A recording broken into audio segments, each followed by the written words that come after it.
All right, welcome back from lunch, everybody. It's 1300, and Natalie Weber is going to give us a presentation on public media relationships and partnerships. So I'll kick it off to you, Natalie. Thank you. All right. Hi, you guys. My name is Natalie Weber. I am the Public Affairs Officer for the Oregon Department of Forestry Southwest Oregon District. That's out of Medford. I'm actually the only public affairs for ODF outside of Salem, just because we get so many fires down here in Southwest Oregon. And so, a little bit about me before we jump into this, why I'm the person here talking to you about this. Like I said, we get a lot of fires. I work very closely with my Forest Service and BLM counterparts on a lot of mutual large incidents. Unfortunately, I've had the pleasure of welcoming a lot of teams to help us out, and I've worked with a lot of AAs through that process. I'm also on ODF's IMT1 as a PIO. And so I actually have seen the other side of that where I'm working for an agency and an AA. This last summer, I spent about 60 days out on assignment, which is a very long summer that I don't really remember, but learned a lot, had a lot of great experiences, worked with a lot of great folks. Before that, before I got into fire, I actually was a reporter. And so I have a very unique background where I worked in a lot of these roles that we're going to be talking about today. So if you have any questions, please let me know. James, if you wouldn't mind helping me monitor the chat, I would appreciate that. I also am an instructor for a lot of different informational topics. I teach a lot of community and media relations courses for Fire Officer 1 and 2 training sessions. And I'm also the lead instructor for S203, which is Intro to Incident Information, that basic PIO level class at Road Community College here. So lots of different things in my background. If you do have any questions, please let me know. One thing is that I actually have never taught an online class. So I'm very excited to be here with you guys today. I hear that it's been going really well. I do have a couple scenarios for us today. So we'll go into our already established breakout groups for that. But if you do have any questions, please feel free to send them in the chat or raise your hand. This is your hour to learn about public information and community relations. So I want you guys to get a lot out of it. So with that, let's just jump right in. Alrighty. Can I get a thumbs up that you guys can see that presentation page? Yep, we got it. Awesome. Thank you. Okay. So today we're going to be talking about media partnerships and public relations for incidents. A couple course objectives for us. And this is a disclaimer. This is not how to be a PIO in an hour. That's not your guys' role. But as an AA, you are looking out for your agency and that public perception and making sure that you're serving the public in that sense, right? And getting them the information they need. And so really, it's designed to talk about the roles and responsibilities from your agency's public affairs officers who are likely going to be working with those PIOs that are coming in to manage an incident and where you fit in that particular hierarchy in that particular dance. And sometimes it changes and it may depend, right? A lot of you probably have public affairs officers that you work with on a regular basis for your agency and they handle those things. But there may be times where you're going to have to step in for them and provide that guidance. And so really, I just want to make sure that no matter what the situation is, you guys are comfortable doing that. This class really focuses on your role as a strategic decision maker, right? You have to make that decision as far as, how your agency is going to be represented and making sure that things that are important to you and your folks are being seen and heard and put out there for the public. And so we're going to talk about common public information needs, opportunities and maybe challenges that could come across in an incident. We're going to look at how information sharing can support relationships and even your overall reputation while you're supporting those incident goals that you have going on. We're going to look at the significance of mass media and social media and sharing information and perception and what that looks like and where you end up. We're also going to work on understanding how to effectively share and coordinate the release of information, especially when you have a lot of different people at the table, and describe strategic approaches to managing public information. I will say, if this is something that's new to you, a lot of people are really uncomfortable when it comes to media and putting themselves out there, and that's completely understandable. In this role, it's something that you may have to do as an AA, and so keeping that in mind, if that's not something that you do a lot or you're not comfortable with, I highly suggest that you get with your public affairs folks, whether that's locally or with the region, whatever resource you have, to get more training and coaching on talking to the media and doing interviews and those things. And unfortunately, the best way to get better at that is to do it. So I highly encourage you to put yourselves out there and take every opportunity that you have to develop those skills. So when we start thinking about incident information, it doesn't always correlate with the actual physical or geographical complexity of a natural disaster. When we think about a large fire, you're going to be ordering a large number of resources, but that may not be the case when you're looking at information needs. A couple examples for you. This past summer, my team was on the Boneyard Fire up in northeastern Oregon before it merged with Battle Mountain. And the Court Rock fire started from lightning while we were there. So in total, our team had a 60,000 acre fire plus that 20,000 acres from Court Rock, and we had 4 PIOs.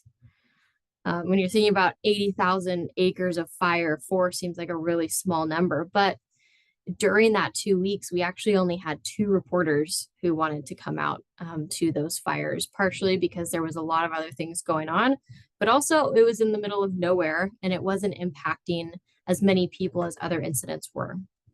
Versus in 2002, the Nakia Creek fire on the Oregon and Washington border burned 1,500 acres and then pretty much just stopped.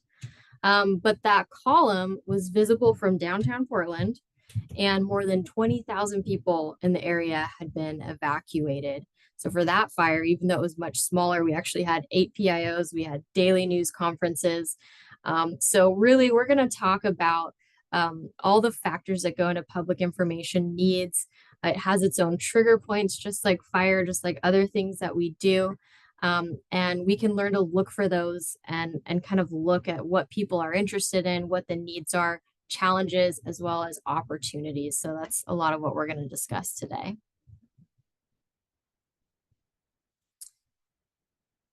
So first of all, starting from the ground up, information is an inherently human phenomenon. Whether it's people who are just chatting at their mailbox, gathering at the local watering hole and talking, or even a viral social media video, people are talking about things that they feel are relevant. The biggest challenge that we face today in public information is perception.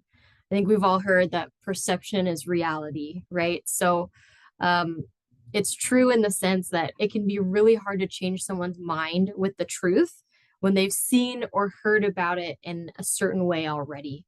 But a not so common view on this is it's also true in the sense that if it's not perceived, it may not even be relevant or real to people. So taking a look at these images, I really want you to think about how people process information and develop perceptions. So the image on the upper left over here represents a remote fire. Doesn't appear to be threatening anyone. So even though it's obviously a large fire, it may not end up with an intense information need. A lot of fires in Alaska are like that, right? Now looking at that top and center image of the burning house, what's the story of this house? Is it a remote summer home or is it part of a subdivision? What if it was the mayor's house? How does that information need change? What if it was a firefighter's home who was actively on that fire somewhere? So the context of really what's happening is going to determine the information need, right? Um, in the lower left photo, we can look and see that entire subdivision is being threatened by a wall of flames. Kind of reminds you of something that we've seen recently, right? LA. So there's no question that information needs are going to be huge in that instance. If we move over to that bottom center image, what you really can't see in this photo is that one of the largest rivers in the country is between the Golfers and the Flaming Hillside, but you can't see that, right? So that tells a story in and of itself, right? It goes back to that perception as reality. But a lot of times when we're dealing with something like this, it can become viral and take on a story of its own if you don't have that context. Finally, let's look at those two photos on the right. This is the same hurricane. It's Hurricane Maria, and it hit Puerto Rico in 2017. So if you saw that image on the top, would you know what you should be worried about? Would you know when you should be leaving or if you should be sheltering in place and at what point that storm's going to hit you? Probably not. But if we're looking at that lower one, it gives us a timeline of what we can expect. And so while it's the same hurricane and essentially the same image, one is much more informational than the other.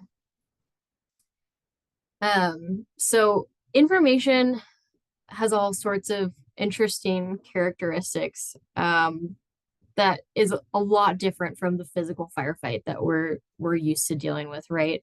And it's a lot different from other ICS functions. So some of the most effective tools are really inexpensive and easy to use. Social media is free. So there's a lot different when it comes to information. There's a lot of tools that have been effective in the past that in some instances are going to be effective now, and a lot of new tools like social media that are total game changers. We're going to talk about all of those things.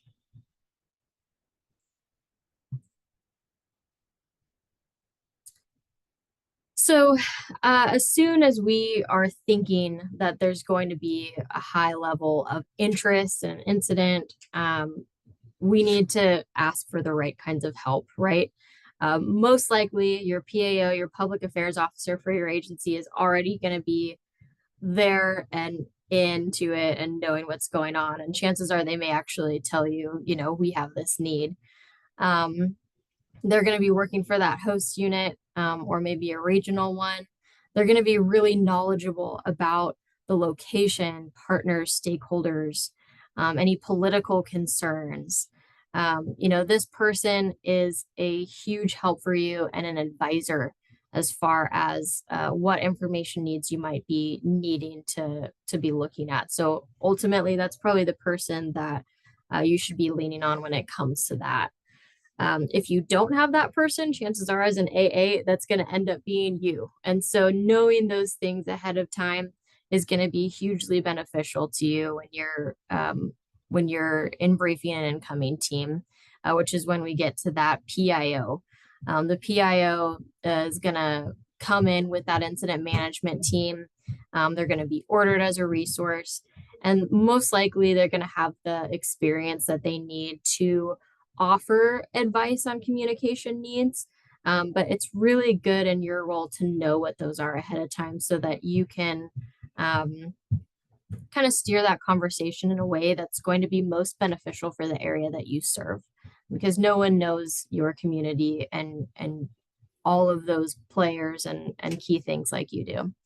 The next person is that liaison officer that's going to be coming with the team. They're also a great resource for you, working with stakeholders and just local folks that may be impacted by that incident to address concerns, build relationships.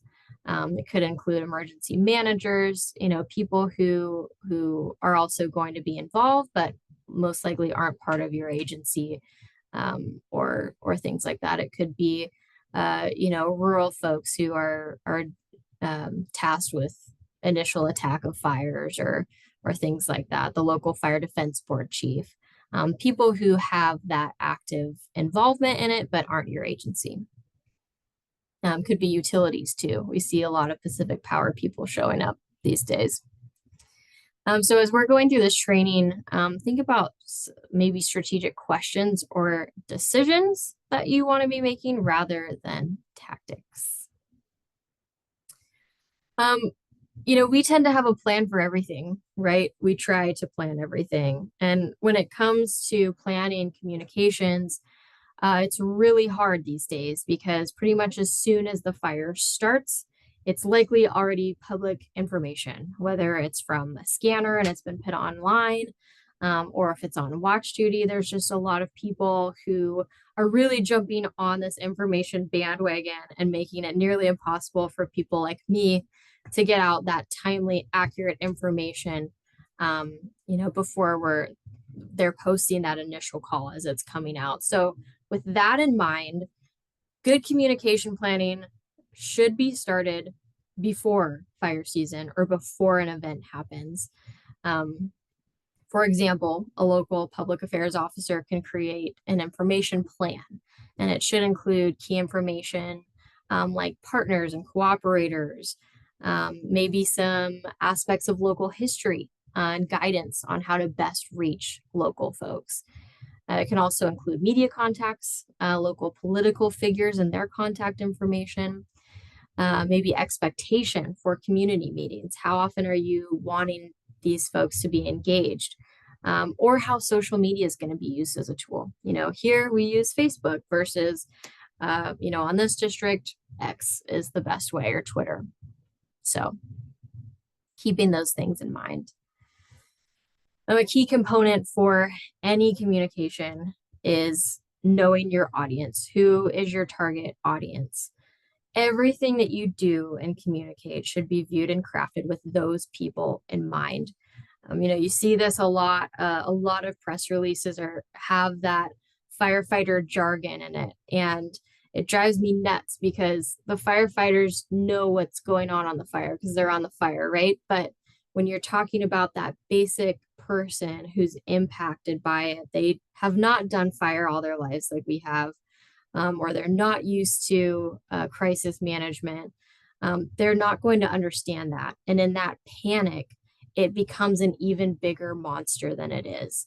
And so keeping in mind the people that we're talking to is the most important thing that we do when it comes to communication, because we want to make sure that those people get the message, they understand it, and it's effective. And at the end of the day, that's when we can say that we've done our jobs well.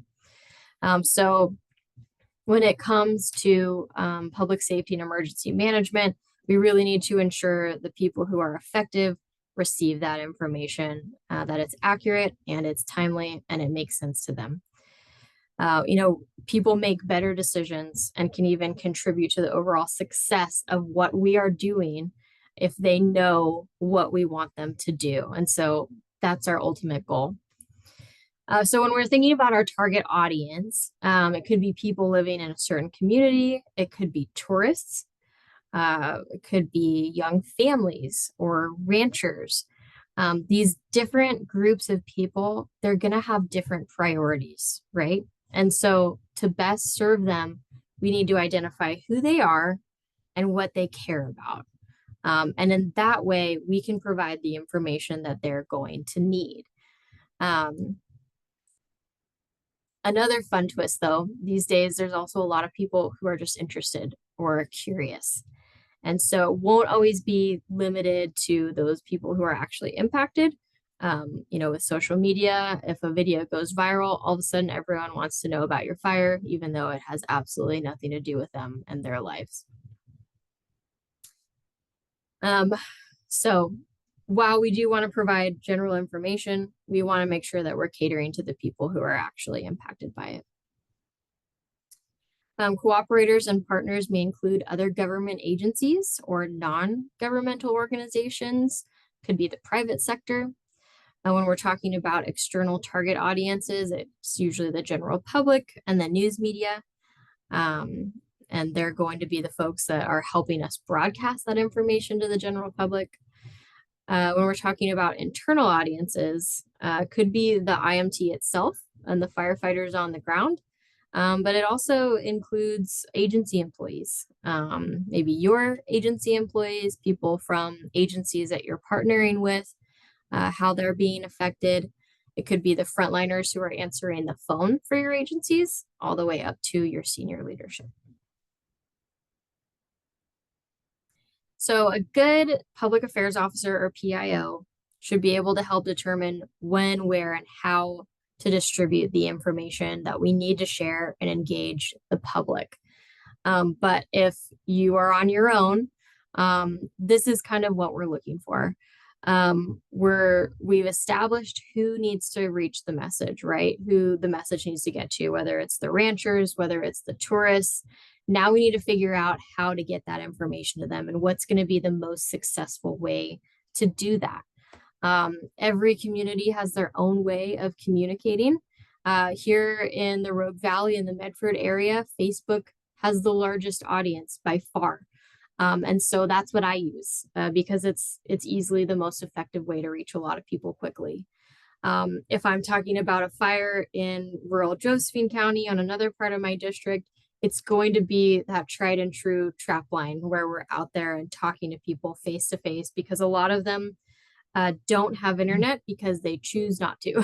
So knowing the area that you serve and the people who live there, what their preferences are for communication is going to help you be ahead of the game. It really just depends. And a lot of that you learn through those incidents. You learn what works and what doesn't, and you can incorporate that into your communication plans in the future. Every day is an opportunity to learn something about your area and how they communicate. So we want to make sure that we know what that is. And then as we have that incoming team coming in to help us, we need to emphasize the need for that specific type of communication. A lot of times it's going to be a mix. And so, there are areas where I can reach a lot of people by Facebook, but this one particular part of the community, they need a heavy trap line because they're the folks who chose not to have internet, right? So it's going to be a mix and match, but we have a lot of different ways that we can communicate with people. So when we're considering what decisions we're going to make on that, we want to think about the complexity of the incident, the time, cost, and skill to produce that information. Do you have someone who is going to be good on social media or do you not? You want to make sure that you're matching people with those skill sets, right? And the PIO should be able to do that, but that's something that you can monitor for yourself as well. We also want to think about how well is this method going to work to connect audiences with the information that we want them to see. Some are easier to tell over others. For example, social media will give you those real-time metrics, but when you're dealing with a trap line, that face-to-face interaction where we're posting that information on a physical board for people to read, we're only going to be able to count the people that we talked to while we were there and not know the full amount of people who actually read it while it was there posted. So it differs, but it's good to try to keep a pulse on that information as well so that you can be successful. We also want to think about the pace, urgency, and lifetime of the message. Are we bringing a small community up to speed on the progress that we've made on the fire and maybe a change in evacuation levels? Let's say we're dropping them, that's a really great way and a great means for a community meeting. Hey, good news, what we're doing has worked. As a result, evacuation levels are dropping. But maybe we have something like a red flag warning and we already have a 50,000 acre fire. We could be seeing new fires. That's something that you probably want to blast out on social media. So choosing the right tool for the message that you're trying to get out is huge as well. And we also want to think about our visuals. People love pictures. They always will. So we want to make sure that we have a graphic or a photo to go with every single message that we're putting out there. People will absolutely just skip over plain text if it doesn't have something that's eye-catching. So no matter what we're doing, we want to make sure that we're getting their attention while we're talking to them. So now that we've figured out our audience and we've figured out the message or the method of how we're going to get that message out, what's going to work best, we need to figure out what we're going to tell them. So thinking about questions or concerns that our audience may have and how we can address those by sharing information is going to be key. This is where it's time to put on our empathetic hat and think about if I was someone who was being evacuated in this fire, or if I was hearing about it, what are the things that I'm going to want to know? What are the things that I'm going to be concerned about? I've been in a level 2 evacuation myself. I'm sure that there's probably a few other people on here who have dealt with that as well while you're trying to do your job. And sometimes it's hard to figure out where that information is coming from, especially if it's not your agency. So thinking about that state that people are in, they're probably concerned, they may be panicked, and we want to make sure that, we're getting them the information that they need to know. Fear and uncertainty are going to be driving a lot of that really early information need from people. So keeping that in mind is going to help us as we're working through this.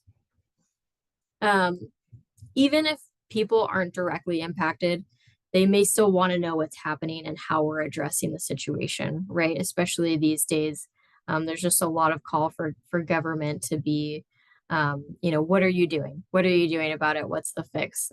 People look to us for that quite frequently.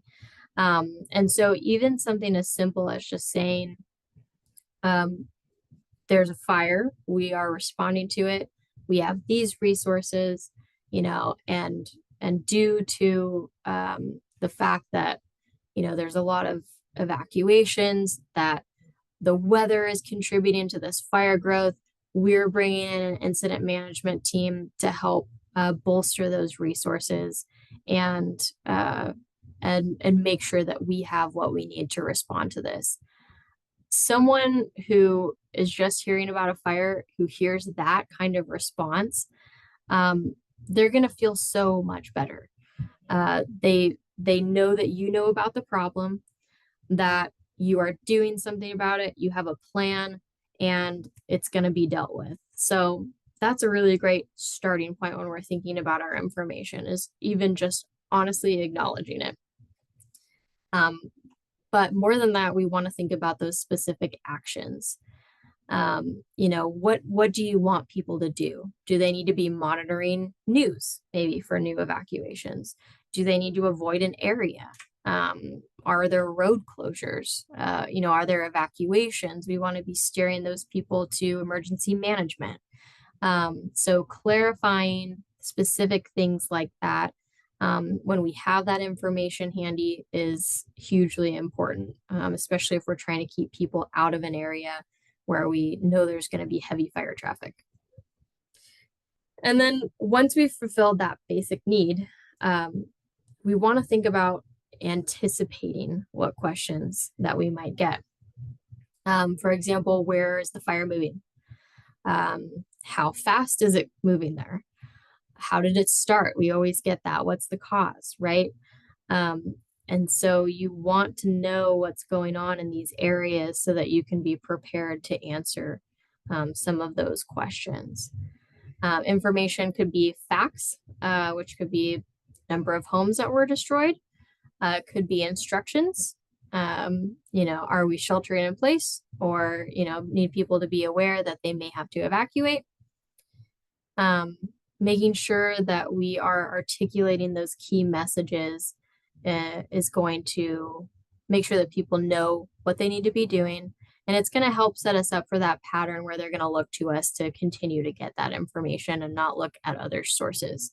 So establishing yourself in the very beginning as that source of information with those basic things, it's going to help you later on down the line. So we have a scenario. I'm told you guys have groups We're gonna do this really quickly because my hour is going by really fast, but we have our a first scenario. I'm gonna give you 3 minutes in your groups to think about this. So we have uh, a fire triggers evacuations of summer homes and closes a heavily used trail. Let's think about our relevant audiences, our needs, concerns, and questions, and maybe some key messages. So it's 1:30 right now. Let's come back at 1:33, and I'm just going to call on one group to give me their answers. So I'll let you guys go into your groups now.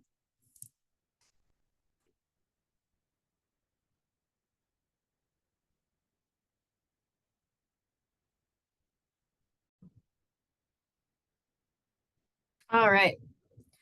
So let's just go with one group. Do we have group 4 back? Is there someone from group 4 that can just share a little bit of your thoughts on this?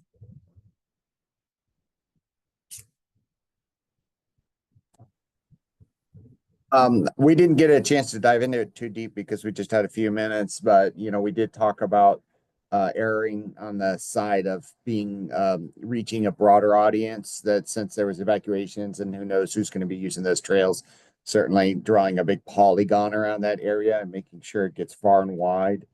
Um, and then just addressing issues like like we're talking about with the closure area, and maybe a helpful map would be eliminate some confusion about exactly where we're talking about. That's as far as we got, but there was some good discussion. That's awesome. Yeah, that's perfect, right? We don't know who's going to be at those homes, right? Because they're summer homes. So we want to be broad with that information, but then we want to be focused on the hikers on the trail. We know that people are going to be there because it's heavily used. So we want to get some signage out there, make sure that hikers are off the trail and that people know about that closure. So that's perfect. Thank you. Thanks. Awesome. All right, next we're going to think a little bit more about the different styles of communication with the public and how they affect local perceptions, and that includes trust, which I know is something that we all deal with in our jobs. So there's a lot of information and factors how that can influence information and how it's received and understood by the audience, whether it's values, attitudes, history, levels of trust that already exist, lots of different things that influence that, right? So there's a lot of different ways to engage the public, but here are 4 models that are pretty typical. Usually in fire, when it comes to incident communication, we're going to be using a mix of 2 and 3. We want to stay away from 1. We're not here to manipulate information, right? We're not here to do that. We want to tell the truth about what's going on and what we're doing about it. Make sure that people are informed in the decisions that they're making. The number 2 model, it's okay to use one-way information to get information out to people. That could be press briefings or press releases. We use that pretty frequently. Number 3, a lot of information formats like public meetings follow this model. The incident report out, is helpful, and we'll get feedback from that. A good example from 4 is social media, trap lines, cooperator meetings, usually go through this model where receiving information is a key part of communication. And I would say that that's something that we do here when it comes to incident information a lot, right? The more interactive we are and the more engaging we are, the better we're going to know what people are concerned about and what we need to respond to in that sense. There's a fine line though. We want to balance that and make sure that we're not giving too much of a platform for people to tell the story for us, but make sure that we're engaging and showing that, we hear people, we're listening, and we're here to do our jobs and we're doing it. A lot of that, an example could be, social media comments. If people are asking questions or if they're saying, hey, I'm concerned about this, what are you guys doing about it? That's a great opportunity to address that. So, when it comes to considerations, a lot of the work that you're going to do on this front when it comes to communications as an AA is going to be done beforehand, before the incident starts, right? We already make connections with our partner agencies. We train and plan on how we're going to handle situations so that we're ready when it happens. We have that knowledge, we have that history under our belt, so we can think about how people are going to respond, and that helps us decide what information we need to get folks out to. So working backwards, we want to think about our demographics and find the right channel, like we talked about, to reach our audience. Do you have a non-English speaking segment that you need to reach? That's something that you can think about and make sure that you have a translator available. If you're talking about a young homeowner demographic, and you're trying to reach them, what are they going to be on? It may be Instagram, or is there a radio station locally that a lot of those folks listen to? Thinking about things like that can help. And we want to think about our government structure, making sure that we're reaching out to those other cooperators that we're probably going to work with a lot, like our county emergency managers and law enforcement, and how they're prepared to share information about an incident. How are they going to be sending out those alerts? Knowing things like that can help you be better set up for when you get pulled into something that they may be responsible for, like evacuations. We want to think about key players, people and organizations. Kind of goes back to that EM role, or just relationships that you have built that come into play in an incident, making sure that you're keeping those up, and networking. And then we can also think about relevant history. What are things that happened in the past that may be similar, that could have an impact on how people are going to see this event right now? After 2020, every single fire that we ran on was a catastrophe to people. People across the county were asking if they needed to be ready to evacuate a quarter-acre fire. And so keeping in mind that public pulse of where people are at, if there's PTSD from something that happened in the past, that's going to change how they intake information, and if they're going to be willing to follow you or not. So keeping that in mind, as well as just the community culture overall. What are your community's values and concerns? What about the businesses that you have in your community? Natural resource industries in the area. So lots of different parts of society are probably preparing for these things too, and thinking about how it's going to impact them, and maybe what preparations they have could determine your communication as well. So we have another scenario. I'll give you guys 5 minutes on this one. After a lightning storm, several new fire starts are detected in Tribal Creek Wilderness. One of these fires is in particularly rugged terrain, burning in tangled regrowth of a fire scar from the Falcon Butte fire, which happened 10 years earlier and nearly burned down the local town of Falconville. The smoke column is visible from the town, but the management objectives for the fire are to confine and monitor, and there are no values immediately at risk. The fire is expected to last until the fall rains come, which is at least 6 weeks away. There's only one trail in the vicinity, and you ask the local management unit to close it out of an abundance of caution, mostly because it might be under the flight path if aircraft are sent in. So let's think about who our target audience is, what are their concerns, how frequently do we want to update them, what do we want to talk to them about, how are we going to keep them interested, what's our tone, things like that. So it's 1:42 right now. Let's come back at 1:47, and we'll just have a quick little discussion about this.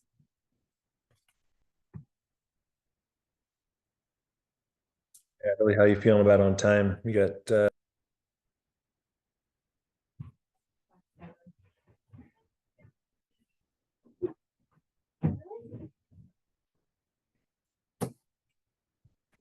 Maybe you guys are coming back now. Is No, there any? yeah, I'm in group 9. Okay, cool. Go for it. Yeah, briefly. So target audiences, Falconville, I guess, obviously recreators we talked about. We also talked a little bit about, just the fact that there's a tribal creek. Is there some sort of jurisdictional line nearby where maybe tribes may be involved? So possibly them, but certainly Falconville and recreators in general that are using the wilderness area. I think most of the conversation revolved around, needs and concerns wise was about, Falconville and their history there, having a community that's been threatened before. We did talk a lot about some communities like this are kind of getting used to this sort of thing. Like they're, I'm sure that, the history of the town almost burning down is in the back of everybody's minds, but maybe, as is the case in a lot of places these days, people are seeing a lot more fires. They're getting used to it a little bit more. I won't say that they're okay with it necessarily, but part of their life now. So maybe that's part of it there. Group, you can tell me if we really got to some of these, but I'll just answer for us. How would you consider pushing out updates? I jotted down, especially for Falconville, maybe daily sort of online updates, and then maybe like a monthly community meeting where people could kind of see you more personally to talk about maybe specific issues or something like that, specific personal updates about what's going on with the fire. And what tone? I said personal touch, but that is not a group 9 answer. That's Sam's answer. And I'm not exactly sure how you do that, but that's what we got. That's awesome. I really like all those answers. Yeah, Falconville, obviously the people who are seeing the smoke column, that's your target audience, right? They're going to be the people who are most impacted by it and want to know what's going on.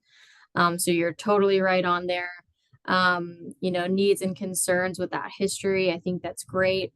That kind of ties into the tone. When we're thinking about what tone we want to use, especially those folks who are used to having fire, it's a delicate line, right? You don't want to be too calming about it because you don't want them to ignore it should the fire grow later and you have issues. You want them to be in tune with what's going on. But you also don't want to be too interesting in your tone or too excitable in the sense that you're creating panic that necessarily doesn't have to be there, right? And so keeping that really professional, informational tone is going to take you far there. How far or how would we push out updates? Probably social media. You'll probably want to be posting those in the town as well. I like the idea of setting a timeline for when you're going to do things like community meetings, essentially like initially out of the gate when you don't quite know what you're dealing with or what your information needs are.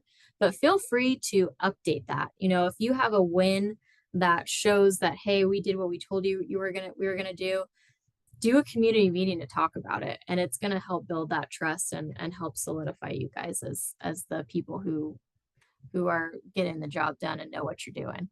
And how often you can just monitor that based on the responses that you guys are getting. So good job. All right, we're going to talk about the role of media in information sharing. News media has a long history of playing a role in getting information out. It's kind of shifted recently with social media, but it's still a really valid way to get information out. And when we talk about forms of media and forms of getting information out, it generally falls into these 4 categories. The first one is owned, which is content that we are creating through our social media channels, through our website, through our blog, flyers, whatever. We own that. We created it. It's our information. The second is shared, which could be basically that information, but shared by somebody else. So it could be someone, they shared our social media post, or maybe an opinion piece in the paper, things like that. That's based off of our information. It could be paid, which is something that we pay for, whether it's like an ad or a PSA or paying us for a social media boost.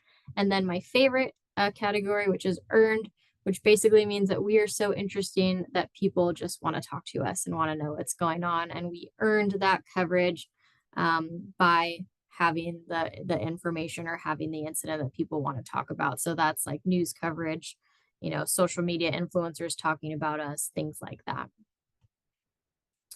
When it comes to values, I used to be a reporter, and so I can tell you that ultimately what we're looking for in that space is the timeliness. Is it relevant still, and the impact that it has. And really, those top two are going to drive a lot of what is deemed news. How many people is it impacting?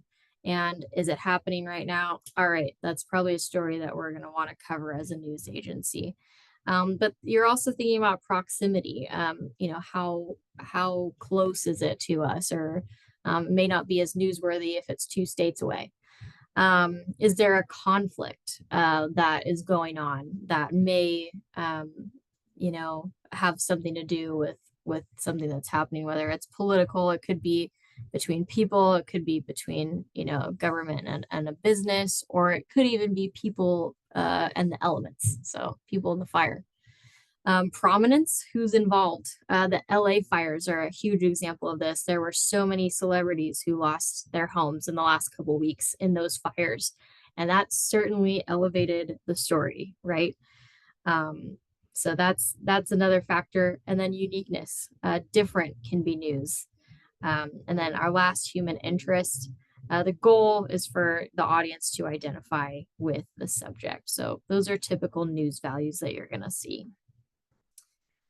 Stories go viral a lot these days. There's different ways that can happen, whether it's from a wire agency, like the Associated Press.